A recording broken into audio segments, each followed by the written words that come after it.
안녕하세요. 오늘도 또 의사소견서 얘기를 할 거예요. 물론 소견서 얘기를 하면은 거의 대부분이 요즘 문제가 되고 있는 거는 언제나 운전자 보험이 안 나올 수가 없어요. 원래 소견서라는 거는 여러분들이 관심을 가질 만한 그런 서류가 아니에요. 근데 요즘 그 운전자 보험 그것 때문에 소견서를 자꾸 가지고 와라 뭐 어쩌라 이래가지고서 그것 때문에 좀 곤란한 상황을 겪은 분들이 많이 있겠죠. 이건 어디까지나 정말 돈독이 오르는 회사가 말도 안 되는 상품을 만들고 정말 어처구니 없는 의사를 데려다가 자문의라고 위촉해가지고 그래서 엉성한 약관을 만들어가지고 대충 급하게 만들었으니까 이런 일이 생기는 거예요. 물론 돈은 걔들이 벌고 실제로 보험 사기를 친 사람들이 좀 짭짤하게 수익을 많이 올렸어요. 그러니까 무책임한 보험사, 역시 무책임한 보험 설계사, 그리고 거기에다가 자문을 한 무능한 의사, 그들 때문에 여러분이 좀 고생하고 있고 여러분이 보험 사기꾼으로 오해를 사고 있고 면박을 당한다던가 이러고 있는 거예요 지금. 요즘은 많이 좀 개선이 되고 있는데 아직도 잘 모르고 있는 게으른 공부에 게으른 보험 설계사들은 지금도 자꾸 이상한 서류를 떼와야지 뭐 준다 뭐 보험금을 주겠다 이러고 있단 말이지.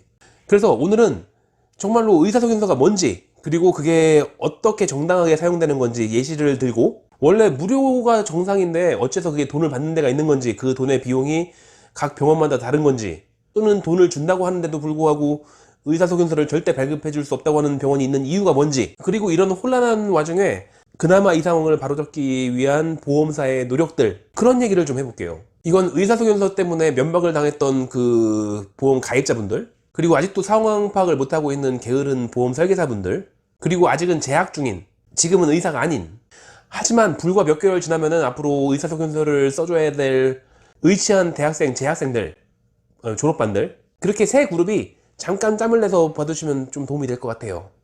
이거 의사소견서 같은 거 국가고시에 안 나와요. 그래서 수업 때 잘 안 해. 자, 의사소견서에 대해서 대충 간단하게 얘기하자면은 정리하자면은 의사가 의사한테 보내는 전문적인 내용이 담겨 있는 편지 같은 거예요. 저도 환자분들을 다른 병원에 보내야 될 상황이 생겼을 때 그때 써주고 그리고 또 받기도 해요. 어디 뭐 큰 병원에 가가지고서 검사나 뭐 수술을 받았다거나 뭐 이런 것들 그러고 난 다음에 재활이 필요할 때 재한의원에 오실 때에는 되게 어떤 검사 결과가 있었는지 어떤 수술을 받았는지 이런 거에 대해서 그 소견서를 들고 와요. 치료하는 데 도움이 되라고. 그게 의사소견서예요. 제가 최근에 의사소견서를 써준 거 그거에 대한 예를 들게요. 이게 이런 게 소견서구나 라는 걸 알 수 있게 이런 게 소견서인데도 불구하고 보험사에서 지 맘대로 갖고 와라 마라 이런 거를 얘기를 하고 있는 거구나 그에 대한 예시가 되는 거예요. 예전부터 만성질환 때문에 저희 한의원에 오고 계신 정기적으로 오고 계신 환자분이 있단 말이에요. 그분이 들어오실 때 그냥 잘 오셨고 그냥 평상시대로 오셔가지고서 상태 물어봤더니 뭐 똑같다고 하시고 뭐 다시 침 맞으면 좀 좋아지고 안 맞으면 좀 뛰고 있으면 조금 안 좋아지고 뭐 그렇다고 하고서 치료실로 들어갔는데 침 맞으려고 하다 보니까 이게 부들부들 떨고 있단 말이에요. 춥다고 하시고 오한 발열이 있으니까 체온도 재봤더니 분명히 들어올 때는 36.5도였었는데 15분 정도 대기하는 동안에 40도가 넘어가고 있어. 그리고 열이 그렇게 올라가니까 몸을 잘 못 가누고 그러고 계시니까 당장에 119를 불렀단 말이죠. 일단 직원한테 119 전화가 해라 시킨 다음에 환자분 동공무환사 체크하고 넥스티프니스 확인하고 바빈스키 테스트하고 어제 저녁 때 반찬으로 뭘 드셨는지 지금 대통령 이름이 뭔지 이런 거 물어보고 사실은 이런 오한 발열의 증상이 한 일주일 정도 됐는데 그동안 좀 왔다 갔다 하면서 힘들었지만 뭐 내거 가가지고서 약도 먹고 그러고 있으니까 그냥 간단한 감기겠거니 해가지고서 별 생각 없이 오셨는데 그 잠깐 사이에 열이 이렇게까지 오른 건 처음이래요. 혹시 몰라가지고 3일 전에 코로나 검사를 받았는데 음성이라고 판정받았다고 하고 다시 혈압 재고 체온 재고 그 다음에 119를 기다리고 있는데 119가 그렇게 빨리 도착하지 않아요. 그 사이에 제가 하는 일이 있어요. 편지를 써야지. 뭐 이거 다 했는데 정상이었었고 정신 명료하고 진압력에 이상 없고 3일 전에 코로나 음성이었었고 증상의 시작은 일주일 됐고 혈압은 120에 80 나오고 체온은 40.5도고 만성으로 원인 불명의 두통이 있었던 분이고 뭐 이런 거 적는 거지 다. 그리고 환자분이 이송될 때 그 편지를 넣어드려요. 그거를 응급대원한테 주면은 그거를 다음 의사한테 전달해줘. 당연히 무료죠.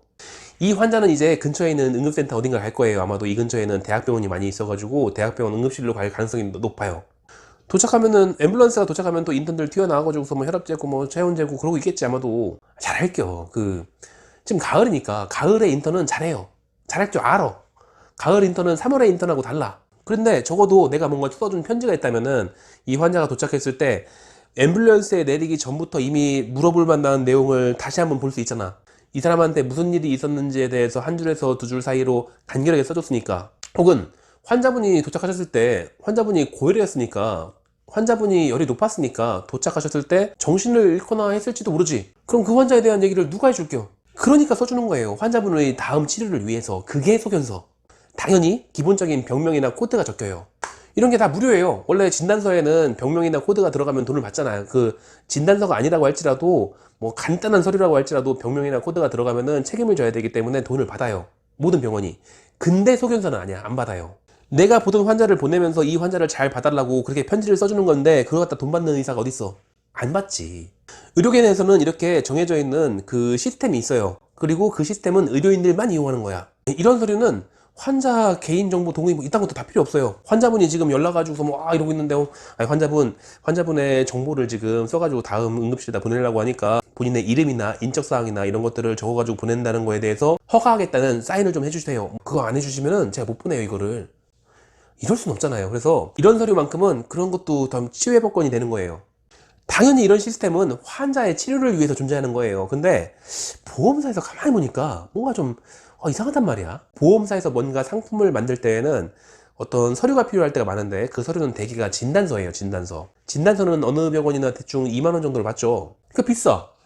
이게 고객님을 꼬셔가지고서 뭐 이런 상품이 얼마나 좋은지에 대해서 막 썰을 풀어야 되는 건데, 근데 뭐 이런 일이 생기면 5만 원을 받을 수 있어요. 다만 진단서를 가져오셔야 되는데 진단서 비용은 2만 원이니까 2만 원 내가지고서 진단서를 떼오시면은 제가 3만 원을 드리고 왔다 갔다 차비 뭐 3만 원 나오고 그럼 별것도 아닌 것 같지만 이렇게 얘기할 수는 없잖아. 그러니까 보험료 그 혜택을 받을 수 있는 기준이 되는 서류가 싸야 되겠는데, 저렴했으면 좋겠는데, 근데 진단서가 비싸단 말이지. 근데 가만히 보니까 의사분들끼리 뭐 무슨 서류를 주고받는데 공짜야.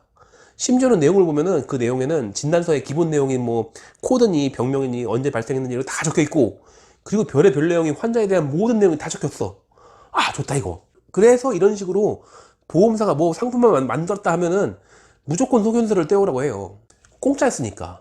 이런 거를 막 만들어 가지고서 막 시작을 하면은 뭐 지네 맘대로 막 시작해. 그러면은 의사 입장에서는 뭐지 이게? 소견서를 왜 달라고 하는겨? 이게 아리까리하거든. 소견서는 뭐 취업 범위도 아니었었고 국가고시에 잘 안 나오는 것도 아니고, 그러니까 뭐 분명히 교수님이 옛날에 수업 시간에 돈 받으면 안 된다고 한 것 같기도 하고, 그러니까 뭐 한번 써주지 뭐. 내용이라고 해봐야 뻔히 코드나 이런 거니까 뭐 별것도 아닌 것 같기도 하고, 그래서 일단 써주는 거지. 뭐 이게 소견서는 공짜였을 거라마 이러면서. 그래서 보험사들이 만들어냈던 태아보험이니 뭐 상해보험이니 운전자 보험이니 이런 거 만들 때마다 항상 소견서를 달라고 하는 거예요. 근데 의사들 사이에서 야 이상하다 이거, 이런 얘기가 정보가 공유되기 시작했지. 왜 자꾸 소견서를 달라고 하는 거지? 공짜이긴 한데 왜 의사끼리 보는 거를 지네가 달라 말라요 뭐 이러고 있는 거지. 그래서 원칙은 의사소견서는 공짜예요. 원래 무료야. 발급 비용이 없어. 아까 얘기했잖아요. 발급 비용이 있어도 안 되게 생겼잖아요. 근데 이제는 돈을 받지.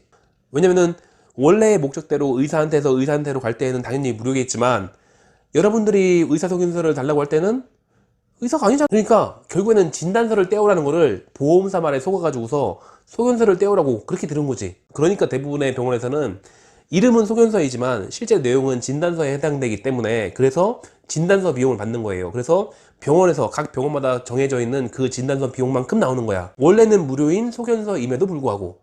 그렇게 해서 그냥 소견서인가 보다 뭐 해가지고서 뭐 그냥 써줬는데, 근데 걔네들이 꼭 소견서를 써달라고 할 때는 뭔가 좀 찝찝한 내용을 써달라고 해. 맨날 이상한 거 써달라고 해. 뭐 심재성 이도 화상이 맨날 이상한 거 써달라고 뭔가를 개발해 맨날. 심지어는 의사가 적어서는 안 되는 내용을 적어달라고 하는 경우도 있어요. 요즘 대표적인 게 운전자 보험이죠. 꼭 의사한테 가가지고서 뭐 교통사고에 의한 상해로 어쩌고 이렇게 써달라고. 안 되는 거예요 그거. 그렇게 시킨 거는 보험 설계사가 시킨 거잖아요. 아직 공부를 안 하고 있는 게으른 설계사겠죠 아마도. 의사가 그걸 알 수가 없죠. 역학조사관도 아니고 이게 뭐 사고에 의해서 다칠 수 있는지 없는지 뭐 어떻게 알아 그거를. 몰라요. 근데 꼭 그걸 써줘야지 내가 보험금을 타내올 수 있다느니, 뭐 안 써주면 뭐 나쁜 의사놈이니 뭐 이랬을 거야 분명히. 그런데 요즘은 상당수의 의사들이 안 적어주죠. 왜냐면은 좀 대형 사건이 터진 게 있었거든. 뭐냐면은 의사소견서에다가 의사가 적을 수 없는 내용을 적었다가 뭐 그냥 별거 아니겠거니 해서 적었겠지. 그러다가 구속을 당한 의사가 생겼어요. 그분도 겨우 2만 원 받고서 그 소견서를 써줬으려나? 이게 실제로 구속을 당했는지 아니면 집행유예로 풀렸는지 모르겠지만 어쨌건 금고형 이상을 받으면 의사 면허가 날라가요. 그 2만 원 받고 써줬다가 면허가 날라가. 의료계 쪽에 취업이 아예 안 돼. 아예 그래서 의사소견서를 써달라고 이런 얘기 하면은 내쫓는 병원이 있는 거예요. 그거 2만 원 때문에 써주고 싶을 것 같아요. 이게 의사 입장에서 어떻게 들리냐면은 내가 지금 보험 사기를 치려고 하는데 그 마스터피스가 되는 그 서류가 네가 써줄 수 있는 거야. 그러니까 그거 좀 써줘. 2만 원에. 그 담보는 네 면허증이겠지만 이렇게 들려요. 그래서 안 써주는 거야. 그러면 그 보험은 만들어가지고 팔아먹은 보험사는 지금 못하고 있냐? 뭔가 대책을 세워야 될 거 아니야. 왜냐면 정상적인 의사는 안 써주니까. 물론 이제 잘 모르는 원장님들은 또 깨우뚱 그러면서 써줄 수 있을 텐데 어쨌건 써주면 안 되는 거니까. 그렇기 때문에 정상적인 보험사는 바꿨어요. 이거 요거 요게 소견서예요. 이거를 집어넣어 볼까? 이거는 우리 환자분 15196번 환자분, 이분이 운전자 보험 때문에 택하신 서류예요. 소견서. 근데 명칭은 소견서이긴 하지만 내용을 자세히 보면은 내용은 이건 진단서예요. 진단서. 그래서 저희 한의원 진단서 발급 기준에 따라서 2만 원을 수납했고, 여기 어디에 뭐 교통사고에 의해서 뭐 이런 내용 없잖아요. 아예 없어. 그냥 제가 할 수 있는 거는 이 사람이 어디 아프다, 어디에 염려가 있다, 이거죠 뭐. 환자의 기술에 따르면 몇 월 며칠부터 시작됐다고 한다, 이게 다니까 제가 적을 수 있는 건 그게 다지, 이게 교통사고에 의해서 이런 얘기 적으면 안 되지. 그래서 요즘은 이렇게 바뀌었어요. 이렇게 정상적인 서류를 갖다 줘도 그래도 보험금이 나올 수 있게 바뀌었어요. 근데 아직도 이상한 보험사이거나 아직도 잘 모르고 있는 보험 설계사는 불법적인 서류를 갖고 오라고 하고 있을 거예요 아마. 여기다가 이게 다 교통사고 때문에 생긴 거다라고 적어달라고 하는 거지. 그러니까 의사소견서가 뭐인지, 그 정당하게 사용되는 방법이 예시가 어떻게 되는 건지, 그리고 어째서 병원마다 그 써주는 비용이 다른지, 그리고 안 써주거나 내쫓거나 면박 주는 병원이 있는지 다 했죠. 그러니까 만약에 보험설계사가 교통사고에 의해서 발생한 상해다라는 거를 꼭 적어달라고 한다면은 그 보험사를 족쳐야 돼요. 보험사 자체를 가지고서 걸고 넘어지거나 그 보험 설계사한테 욕을 해야 되는 거지. 그걸 갖다가 병원 가가지고서 와 저 대가 소견서 얼마나 한다고 안 써주지? 그리고 너 나를 뭐 내가 무슨 사기꾼이요? 이렇게 할 문제가 아니에요. 그 보험사 설계사가 문제야. 운전자 보험이 안 좋다는 거 하는 게 아니에요. 운전자 보험은 중요하대요. 좋대요. 저는 운전을 하지 않지만 그래도 운전자 보험을 가입하라는 권유를 받았어. 운전을 안 하는데. 어쨌건 좋은 거네. 형사합의금도 나오고 뭐 했고 뭐 어때 뭐가 하여튼 뭔가 나온 게 많대. 그러니까 뭔가 써먹을 때가 있겠지 아마. 가입하시면 좋을라나? 뭐 한 달에 10,000원이면 된다고 하던데.